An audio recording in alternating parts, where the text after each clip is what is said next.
Banjo Bilby's Small School's Big Adventure colouring book by Louise Rockabilby Cooper in collaboration with Wyangala Dam, Wee Jasper, Uranquinty, Talimba, Mulwala, Nowendock, Gundarabin and Yetman Public Schools in New South Wales and the Mampa and Pigeonhole Schools in Northern Territory. Banjo Bilby's Small School's Big Adventure. Hats off to Akubra for supporting Banjo's adventures. Hello, my name is Banjo Bilby, and in 2016 I set off on an amazing journey to small schools around Australia. I packed myself, my camera and my adventure journal into an envelope and hit the postal route. I couldn't wait to meet all of the children and hear what they had to say about living in their part of Australia. My first stop was Wyangala Dam, 35 kilometres from Cowra in New South Wales. The dam is about 2.5 times the size of Sydney Harbour, but only half full.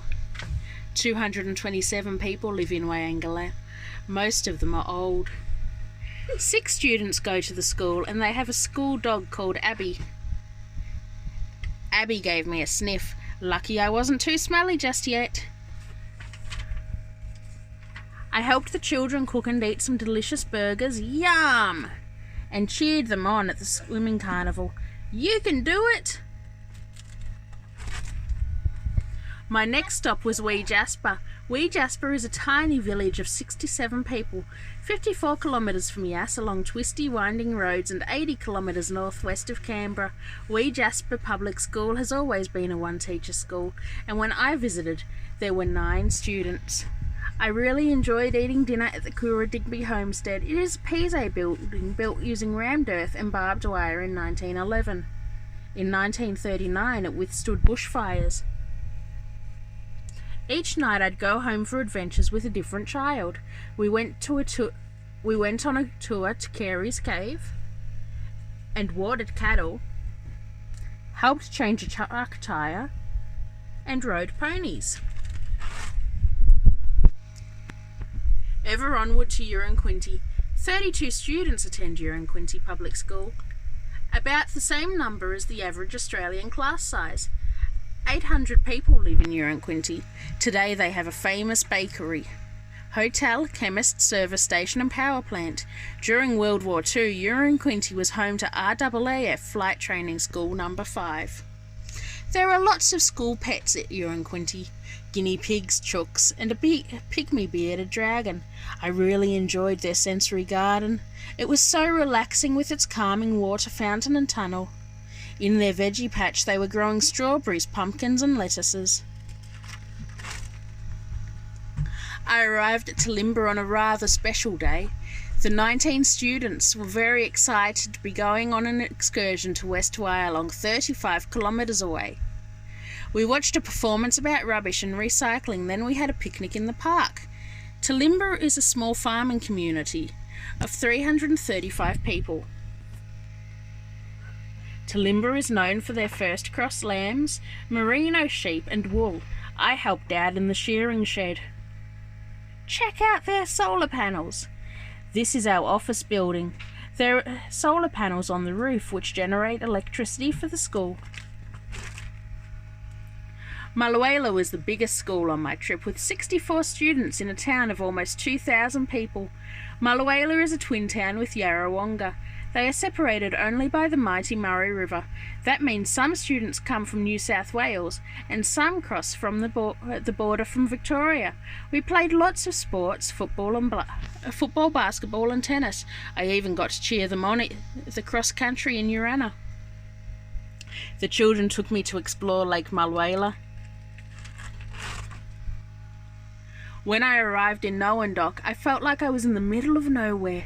There are 157 people and they all assured me that they love being out with the paddocks and the cows. There are 9 students and they all love to laugh a lot.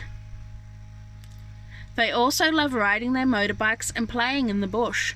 And sometimes they even bring things from the bush into the classroom. Nowendock, an hour from Walker, is a spectacular area for bushwalking, fishing and scenic drives. The main industries are beef, cattle and timber. On the Dorrigo Plateau up in the mountains is Dundarabin. 185 people live in Dundarabin. 24 children attend the school. Most of the adults work in the sawmills and timber industry. Dorrigo is the closest town, 30 minutes away. The larger towns of Coffs Harbour and Grafton and Armidale are 90 minutes away. I helped the children plant some native trees, callistemons, brachyas and melaleucas. We also learnt about how seeds grow and pressed flowers. One day school was cancelled because of a blackout. I spent the day exploring the schoolyard. I really enjoyed tasting the banksia flowers in their bush tucker garden. Dundarabin is traditionally home to the Gumbanga people. There are so many birds and wildlife. Yetman would be my next stop in New South Wales. I was almost at the Queensland border. In fact, the closest towns, Texas 45 kilometres away and Goondiwindi 65 kilometres, are both in Queensland. The children drew me a mind map so I wouldn't get lost. Yetman is a small village of 100 people. Most families go to Goondiwindi for shopping and activities. It is an hour's drive, but there is a shortcut over the broken slab in the McIntyre River. Every year, Yetman has a big camp draft. People swim at the broken slab too. There are some really big rocks around Yetman, gum trees, pine trees and wild thorn bush too. There are lots of animals like the koala, emu, kangaroo and red-bellied black snake. Sometimes snakes even come into the school. Across the border and into the desert, to the small indigenous community of Imampa. I was now in the Northern Territory. Imampa is a community of 100 people. It is quite isolated. Muttajulu is another indigenous community of 300 people about 200 kilometres away near Uluru. Imampa has a roadhouse where the children enjoy drinking slushies. The icy coldness is refreshing in the hot desert heat. Some of the mob paint at the roadhouse. There is a rec hall too, where the children like to hang out. There are lots of animals near Imampa: emus, goannas, honey ants and witchetty grubs.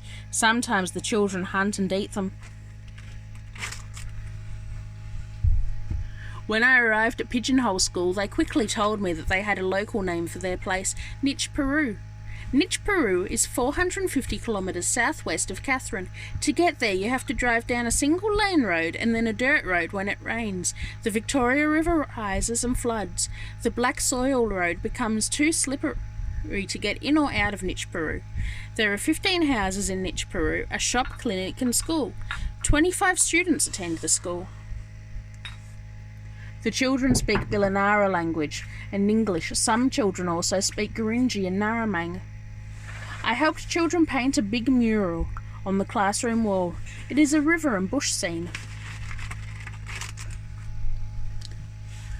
Miss Sue packed me back into my envelope and sent me home. I was a very tired and grubby little Bilby in need of a good bath and sleep. Miss Sue told me that she hoped that I would visit her and her students again one day, perhaps at a new school. Thank you to all the small schools, their children and teachers for hosting me on my travels.